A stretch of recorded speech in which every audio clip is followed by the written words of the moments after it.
नमस्कार, मी वैशाली मधुर भोज रेसिपीमध्ये तुमचं मनपूर्वक स्वागत। आज मी तुम्हाला दुधी भोपळ्यापासून मस्त अशी आगळीवेगळी रेसिपी करून दाखवणार आहे। तर ही रेसिपी तुम्हाला बघता क्षणी नक्कीच आवडेल। तर चला मग मस्त अशा रेसिपीला सुरुवात करूयात। सुरुवात करण्याआधी चॅनलवरती नवीन असाल तर प्लीज सबस्क्राइब करा आणि व्हिडिओ आवडल्यास लाईक करा। तर इथे मी एक दुधी भोपळा घेतलेला आहे। दुधी भोपळ्यावरची मी पूर्ण अशी साल काढून घेतलेली आहे। तो कोणताही पदार्थ बनवत असताना त्यावरील साल काढून घेणं गरजेचं आहे, कारण की त्यामध्ये थोडासा कडसरपणा असतो। आता याला आपण कट करून घेऊया। तर इथे मी हे दोन्ही बुड असे कट करून घेतलेले आहेत। आता याला मध्येतून आपण याला कट करून घेऊयात। हे बघा,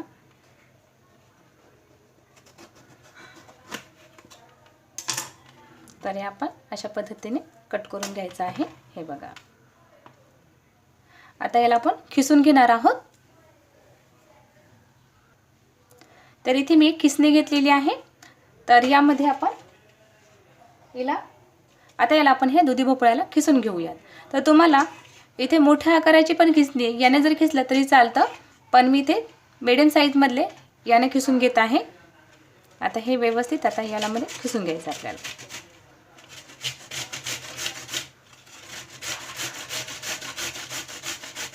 तर हा दुधी भोपळा आपला अशा प्रकारे हा खिसून घ्यायचा आहे। तर खिसून घेत असताना यामधले आपल्याला बिया सगट घ्यायच्या आहेत। तर याच्या बघू शकता अशा मस्त अशा कवळ्या बिया आहेत। जर अशा खूपच अशा निब्बर बिया असतील तर त्या तुम्ही काढून घेऊ शकता, पण कवळ्या असतील तर काही हरकत नाही। तर कवळ्या बिया असल्या तरी चालतात, त्याही खायला खूप छान लागतात अशा। तर या ठिकाणी बघा आपला हा किस खूपच छान असा पडून झालेला आहे। तर अशाच प्रकारे आपण हा सगळा दुधी भोपळा इथं खिसून घेऊयात। तर इथे मी हा सगळा दुधी भोपळा असा चांगला खिसून घेतलेला आहे। आता याला आपण एका बाउल मध्ये काढून घेऊयात। तर इथे मी एक बाउल घेतलंय। आता यामध्ये आपण हा खिस टाकून घेऊया। तर इथे मी सगळं टाकून घेतलेलं आहे। तर या दुधी भोपळ्यामधलं आपल्याला पाणी वगैरे काढायची गरज नाही। आता यामध्ये मी एक मीडियम साइजचा कांदा घेतलेला आहे। तो असा चांगलासा बारीक कट करून घेतला याला। आता हे यामध्ये टाकून घेऊया आपण।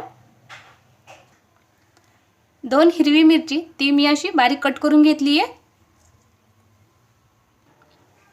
थोडीशी आलं लसणाची पेस्ट घालायची आहे। साधारण मी हे पाऊण चमचा आलं लसणाची पेस्ट घातली आहे। पाव चमचा यामध्ये आपण जिरे घालूयात। अर्धा चमचा लाल तिखट तुमच्या आवडीप्रमाणे कमी जास्त घालू शकता, कारण की आपण यामध्ये हिरव्या मिरच्या देखील घातलेल्या आहेत, त्यामुळे लाल तिखट थोडंच घालायचंय। आता यामध्ये मी थोडासा ओवा घालतेय। तो ओवा हाताने असा क्रश करून घालायचा, म्हणजे त्याचा फ्लेवर खूप छान असा येतो।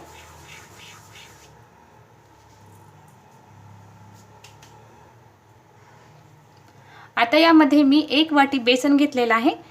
तर बेसन आपल्याला थोडं थोडं करून याच्यामध्ये घालायचंय, एकदमच सगळं घालायचं नाही। तर यामध्ये मी थोडंसं अर्धी वाटी हे बेसन पीठ ठेवलेलं आहे।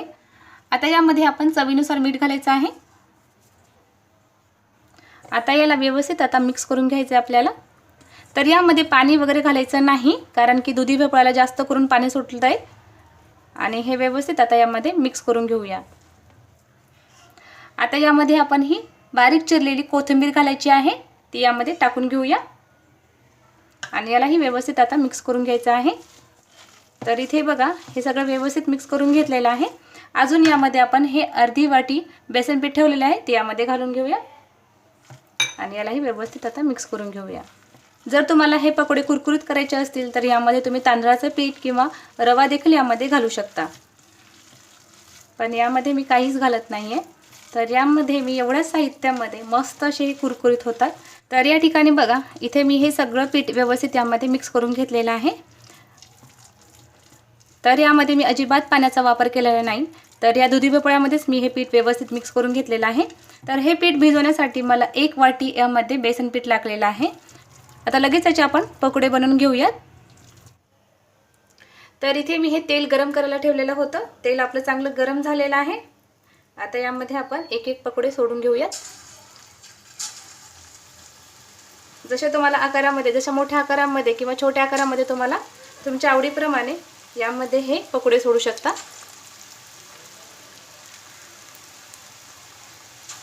तेल खूप गरम झालेलं आहे, तर इथे गॅस लो फ्लेमच ठेवायचा आपल्याला, हाय फ्लेमवर वगैरे ठेवायचा नाही. या कढईमध्ये जेवढे आपले पकोडे बसतील तेवढे हे टाकून घ्यायचे.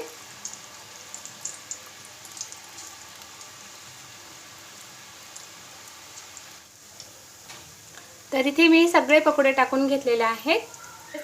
आता याला खाली वर असं करून घेऊया आपण. तर हे पकोडे आपल्याला मीडियम फ्लेमवरच आपल्याला छान तळून घ्यायचे आहेत. हाय फ्लेमवर वगैरे तळू नका, नाहीतर असे कच्चेच राहतात. हे दुधी भोपळ्याची तीच भाजी जर खाऊन कंटाळा येतो, पण असं काही नवीन केलं की खायला खूप छान असे हे लागतात. तर लहानापासून ते मोठेपर्यंत सगळे असे मस्त असे आवडीने खातील हे पकोडे. तर याला सोनेरी रंग येईपर्यंत आपल्याला छान हे तळून घ्यायचे आहे. तर याला बघू शकता मस्त असा गोल्डन कलर यायला लागलेला आहे. अजून हे तळले नाही आहेत पण. तर दुधी भोपळा आपण खूप असं किसून घेतल्यानंतर तुम्हाला जर खूपच असं पातळ वाटत असेल ना, तर त्यामधलं थोडंसं पाणी आपण पिळून घेतलं तरीही चालतं. पण इथे माझा खूप मोठा असा दुधी भोपळा नव्हता, तो मीडियम साईजचा दुधी भोपळा असल्यामुळे मी त्यातलं पाणी वगैरे काढून घेतलेलं नाही आहे. तर या ठिकाणी बघा याला मस्त असा सोनेरी रंग आलेला आहे. आता हे पकोडे आपण एका प्लेटीत काढून घ्यायचे आहे. मस्त असा वास यायला लागलेला आहे. खूप जबरदस्त आपले हे पकोडे बनवून तयार झाले. तर या ठिकाणी बघा मस्त इथं आपले छान असे पकोडे तळलेले आहेत. तर याच पद्धतीने आपण सगळे पकोडे तळून घेऊयात. तर इथे मी हे सगळे पकोडे तयार करून घेतलेले आहेत. तर याचा आवाज तुम्ही ऐकू शकता. बघा मस्त असे कुरकुरीत झालेले आहेत आणि खूप छान असे झालेले आहेत. तर बघू शकता खूपच जबरदस्त आपले हे पकोडे खूप छान असे तयार झालेले आहेत. मस्त असे कुरकुरीत झालेले आहेत आणि खायला तर खूप छान असे टेस्टी झालेत. जे दुधी भोपळा खात नाही ते सुद्धा मस्त असे आवडीने खातील. ज्यावेळेस तुम्ही दुधी भोपळा किसलेला असेल आणि त्यामध्ये तुम्हाला खूपच असं पाणी वाटत असेल तर त्यामध्ये तुम्ही पाणी काढून घेऊ शकता. म्हणजे त्या किसला असं चांगलं पिळून घ्यायचं, जेवढं पाणी उरेल ते बाजूला ठेवायचं आणि ज्यावेळेस आपण ते बेसन पीठ यामध्ये घालतो त्यावेळेस ते पाणी यूज करायचं. खूप तुम्हाला असं कोरडं वाटायचं तर ते पाणी तुम्ही यूज करायचं, पण फेकून द्यायचं नाही. पण इथे मला थोडंसं पाणी काही जास्त वाटलं नव्हतं, म्हणजे लगेच मी हा दुधी भोपळा किसला आणि लगेच त्यामध्ये मी बेसन पीठ टाकल्यामुळे ते तेवढे काही मला असं पीठ खूप असं पातळ वाटलं नव्हतं. बघा आपले पकोडे देखील खूप छान असे कुरकुरीत झालेले आहेत. तर हे पकोडे तुम्ही टोमॅटो सॉस सोबत खाऊ शकता, खूप छान असे लागतात. हे बघा मस्त असे खायचे. तर कसे वाटले तुम्हाला हे दुधी भोपळ्याचे पकोडे, तर मला कमेंट बॉक्समध्ये नक्की कळवा. तर हे पकोडे तुम्हाला आवडले असेल तर लाईक करा, शेअर करा आणि सबस्क्राईब करायला विसरू नका. लवकरच भेटू अशा एक छान रेसिपी बरोबर. तर हा व्हिडिओ तुम्ही शेवटपर्यंत पाहिल्याबद्दल धन्यवाद.